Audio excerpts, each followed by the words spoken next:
Hola, buenas noches. Como verán, hoy luzco una chaquetilla de médico con mi nombre acá, Doctor Mituar. Esta fue la última chaquetilla que usé cuando dejé mi profesión de cirujano. Y se me ocurrió ponérmela, la tenía por ahí guardada. Además voy a leer un cuento de un libro inédito que se llama Mundo Médico, volumen 1, donde cuento muchas cosas de la vida médica, y esta es una particular, un hecho crucial en la vida de cualquier médico, que es firmar un certificado de función. Cuento algunas cositas y mi primera experiencia firmando mi primer certificado de función. Esto, si bien va a ser compartido para todos, está dedicado a todos mis amigos y colegas de la profesión. Hay una musiquita de fondo que es de Animals, La Casa del Sol Naciente. Espero que no les moleste. Y si no, tápense los oídos. Bueno, dice así. El cuento se titula Certificado de función. Firmar un certificado de función no es moco de pavo. Digo esto para todo aquel que nunca haya firmado uno, e incluso para aquellos que recién comienzan en esta actividad. Cuando era estudiante, leía las atrapantes novelas de Robin Cook, médico y escritor también, y en una de ellas, no recuerdo cuál, hablaba de un médico recién recibido que le tocaba en suerte firmar por primera vez un certificado de función. Mamita querida, el susto que tenía ese pobre muchacho. No se decidía a firmarlo porque pensaba que en una de esas el paciente todavía no estaba del todo muerto. ¿Y si despertaba después de haber firmado el certificado? ¿Cómo explicaba eso a los familiares y colegas? Les digo que hay que estar en la piel de una persona así para comprender la magnitud de la circunstancia, y con más autoridad aún reafirmo esto por una situación particular. A mí me pasó lo mismo. Exactamente como le aconteció al médico recién recibido de Cook. Qué lo parió que fue bravo eso, porque además, en mi caso, hubo algo más. Macabro, les cuento. Antes, y para una cabal comprensión de el hombre y su circunstancia, es preciso relatar brevemente cómo se va formando un estudiante de medicina hasta llegar a ser médico. Y en particular, cómo ve la circunstancia de la muerte antes y después de tener el título. Cuando uno es estudiante, se la pasa horas en las guardias como practicante, haciendo al principio tareas menores y básicas, como cebar mate al médico y a estudiantes más avanzados, ir a comprar hamburguesas y todo ese tipo de actividades domésticas por el estilo. Luego, en un escalón más avanzado, ya realiza curaciones, toma la presión, aplica inyecciones y de esta manera va entrando en contacto con el concreto y verdadero mundo médico. Con cierta experiencia, ya entrando en cuarto o quinto año, puede atender, entre comillas, consultas, que no es otra cosa que recabar todos los datos que cuenta el paciente y luego transmitirlos a los estudiantes superiores o al médico de guardia, que están tirados panza arriba en las camas de la pieza de guardia, mirando algún partido de fútbol, y estos, malhumorados por la interrupción de ese placentero momento, dan las indicaciones a partir de los datos recogidos, y así el estudiante vuelve al paciente y lleva adelante lo ordenado. Ya con cierta experiencia y confianza de sus superiores, los estudiantes ordenan la realización de exámenes de laboratorio, radiografías, etc. Y en un grado superlativo, el máximo al que puede llegar un estudiante, ya ingresa a quirófano y actúa como ayudante, llegando, a casos excepcionales, a desempeñarse como cirujano.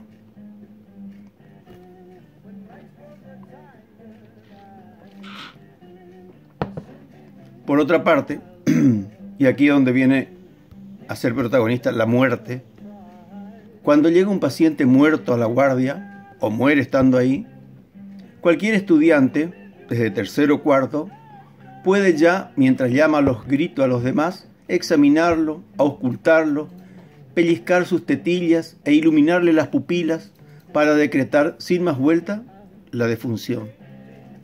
Luego viene el médico, lo revisa nuevamente, haciendo las mismas maniobras y decretando oficialmente el fallecimiento. No hay secretos, simple y sencillo. Pero una cosa es ser practicante, novato o avanzado, de tercer año o que esté a punto de recibirse y estar simplemente como espectador cuando el médico firma el certificado. Y otra muy distinta, absolutamente distinta, es ser médico recién recibido y estar solito con su alma frente a la muerte o frente a la aparente muerte. Tener ese peso de la brutal responsabilidad de decretar que una persona ya no pertenece a este reino no es fácil. Apenas recibido, comencé a hacer mis primeras guardias en un servicio de terapia intensiva en un sanatorio de la ciudad de Corrientes. Gracias a haber realizado guardias como practicante desde cuarto a séptimo año, estaba muy entrenado y familiarizado con todos los dramas que se viven en un ámbito así. La terapia intensiva, claro está, es otra cosa, pero aquella vital experiencia me sirvió de mucho. Pero mi perra suerte determinó que mi primera guardia como flamante médico tuviera que ser en una terapia intensiva y por si fuera poco, cayera un domingo. Que sea domingo para un médico novato es algo casi dramático. No hay a quien pedirle consejos o ayuda. A uno le da vergüenza y tal vez cierta vanidad tener que estar llamando a otro médico más experimentado para preguntarle qué hay que hacer o si puede venir a ver un caso complicado o patatín, patatán. Para empezar, no va a venir. Eso sáquenselo de la cabeza. Uno está a la deriva con sus conocimientos muy básicos y en ese momento muy confusos, con un susto de Padre y Señor nuestro y con los pacientes de terapia que siempre están con una pata acá y la otra en el más allá. Bueno, resulta que ese domingo fue bastante ajetreado y yo me defendía como gato panza arriba. Había 6 pacientes, 2 de ellos muy graves y los otros bastante manejables. Uno de los muy graves era un hombre de casi 80 años, de una familia muy pituca y tradicional de la ciudad, con antecedente de hipertensión arterial, diabetes, y que hacía 3 días había sufrido un accidente cerebrovascular. El hombre estaba confuso y semiconsciente. Cerca del mediodía hizo un paro cardíaco y con mi valiosa colaboración, las enfermeras terapistas, muy entrenadas en esto, hicieron un trabajo impecable y revirtieron el cuadro. El hombre siguió viviendo, pero ya tuve que colocarle un tubo endotraqueal y conectarlo al respirador artificial. A las 5 de la tarde hizo otro paro y nuevamente lo sacamos adelante, claramente con el rol protagónico de la enfermera. El deterioro del hombre era grave y su estado comatoso se había profundizado. En las 2 oportunidades, luego de haberse revertido el cuadro, salí a comunicar a los familiares de la situación y con toda la crudeza necesaria les hice ver que la vida pendía de un hilo. Todos ellos eran muy conscientes de la gravedad y estaban preparados para lo peor. A las 11 de la noche hizo el tercer paro cardíaco.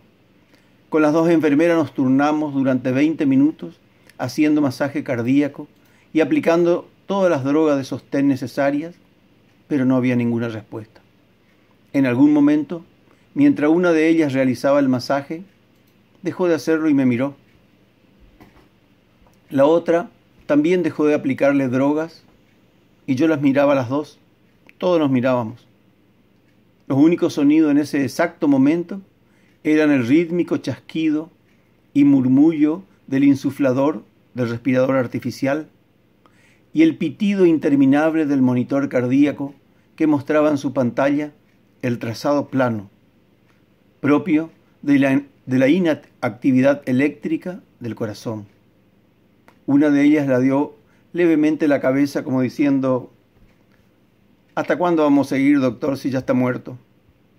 Yo, sin aparentar sorpresa ni ingenuidad, con total seguridad profesional, después de todo ya era un profesional, intenté palpar el pulso radial, luego el carotidio, después el femoral, y nada. Encendí mi linternita de reflejos, le abrí un párpado y lo encandilé.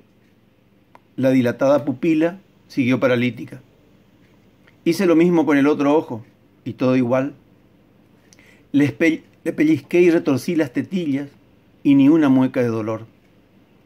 En tanto, las enfermeras ya comenzaban a realizar algunos movimientos de incomodidad, ponían los brazos en jarra, ladeando la cabeza, hacían breves caminatas al costado de la cama, se pasaban las manos por la cabeza y miraban hacia el techo.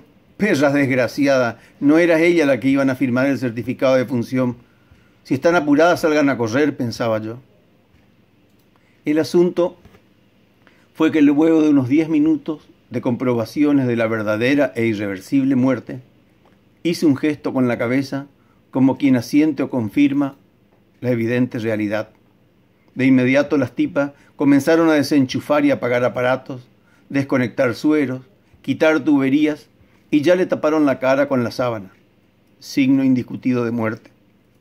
Yo, mientras, seguía pensando en si no me habría salteado algunos pasos o si no faltaron algunas maniobras más de comprobaciones, y caminaba distraído como para salir de la sala, y una de ellas exclamó: «Tiene que firmar el certificado, doctor». La puta que te parió, tuviste que acordarte. Yo de hecho iba pensando en eso, en que tenía que firmar esa maldita sentencia, pero quería tomarme un tiempo más para reflexionar, y la desgraciada me grita como si me estuviera escapando. En realidad me estaba escapando. «Ya vengo», respondí secamente mientras iniciaba mi ascenso por la escalerilla que comunicaba la sala con mi dormitorio. Esta arquitectura tenía su encanto, porque apenas se armaba un despelote, nosotros bajábamos en un santiamén. Con algunos colegas solíamos bromear, suponiendo que pusieran un caño vertical desde la puerta de nuestro dormitorio hasta el centro de la sala. Así bajábamos a lo Batman. Fui a la pieza, me tiré en la cama y miraba al techo pensando en la novela que había leído de Robin Cook. Mientras meditaba, algo tranquilizador comenzó a apoderarse de mí.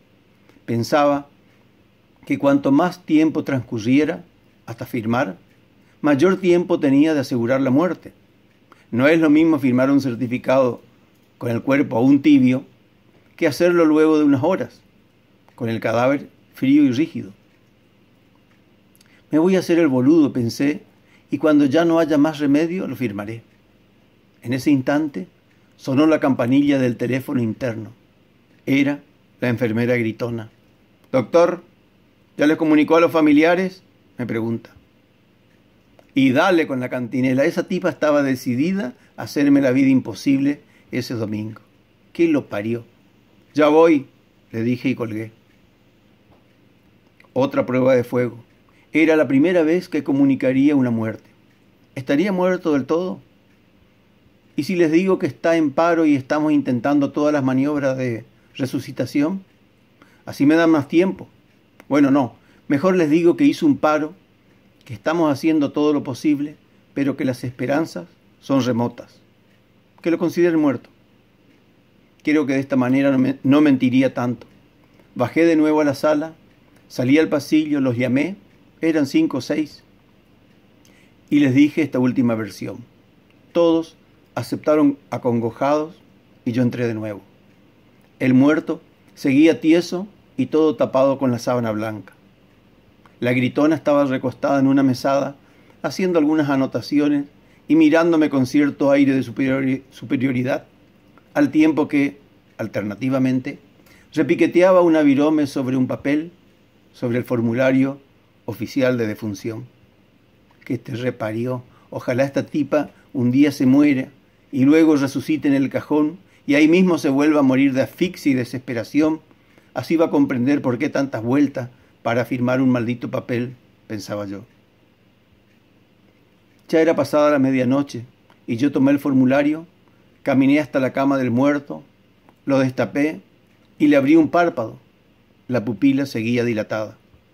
«¡Ya está muerto, doctor!», la perra gritona otra vez, exclamando confianzudamente y en ese tono jocoso. Rellené el formulario y lo firmé con trazo imperceptiblemente tembloroso. Que sea lo que Dios quiera. Salí, les comuniqué a los familiares el fallecimiento y me fui a la pieza. Me tiré en la cama y sentí un vacío en mi cabeza. Había sido mi primera guardia, muy agotadora, y desde las 8 de la mañana no había tenido tiempo de descansar por un buen rato. Fue como si de golpe todo el cansancio se hubiera descargado sobre mi cuerpo, desapareciendo simultáneamente la tensión acumulada. Increíblemente, luego de firmar el certificado, y al contrario de lo que preveía, me sentí tranquilo, como si hubiera sorteado un gran peligro y ahora todo estaba bien. Claro que bien estaría si el hombre siguiera muerto.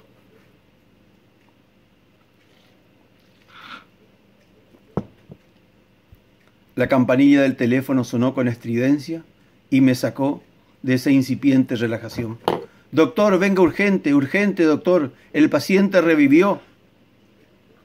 La reputísima madre que los parió, lo sabía, sabía que podía revivir, pensaba mientras bajaba los saltos por la escalerilla. Cuando ingresé a la sala, eso era un pandemonium. Los familiares, a quienes las enfermeras habían dejado ingresar para que le dieran el último adiós ahí en la cama, y antes de que vinieran los de la funeraria a llevárselo, se abrazaban y lloraban, imploraban y suplicaban ayuda. Las dos enfermeras, corriendo de acá para allá, una intentando colocar una vía de suero, la otra colocándole una mascarilla e insuflando oxígeno manualmente, yo quedé boquiabierto y paralizado de la conmoción. No sabía qué pito hacer. Instintivamente corrí hacia la cama y le abrí el párpado, y la puta pupila se había achicado y reaccionado ante la luz. Estaba vivo. Maldita mi perra suerte. Y yo ya le había firmado el certificado. En medio de esa gritería infernal de familiares, que pronto fueron invitados a salir, comenzamos de nuevo todo el procedimiento para estabilizarlo, mientras las enfermeras me explicaban que apenas ingresada la parentela a ver al supuesto difunto, una de ellas lo destapó y el tipo comenzó con unas mínimas gesticulaciones y luego ya movió la cabeza y hasta alcanzó a levantar un brazo. Así había comenzado la resucitación. Yo me sentía desfallecer y en eso siento un sacudón y me despierto. Estaba soñando. La puta que lo parió, hasta en los sueños me perseguía esa situación. Por las dudas y para no tentar a la desgracia, me levanté corriendo y a los saltos, bajé las escalerillas, ingresando como una tromba a la sala. Una última revisión me dejaría más tranquilo.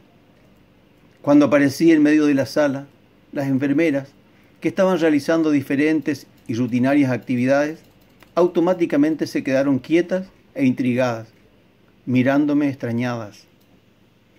Ninguna me había llamado y de repente yo aparezco corriendo como un desesperado en la madrugada. Era raro. Yo las miré rudamente y ahí caí en la cuenta de mi aspecto y semblante, todo despeinado, con la ropa remolinada y seguramente con cara de recién despertado y asustado. Pero ya que estaba ahí, dirigí mi mirada hacia la cama del muerto y solo vi el bulto inmóvil del cadáver tapado con la sábana blanca. Sin decir una palabra, volví sobre mis pasos y me fui a dormir.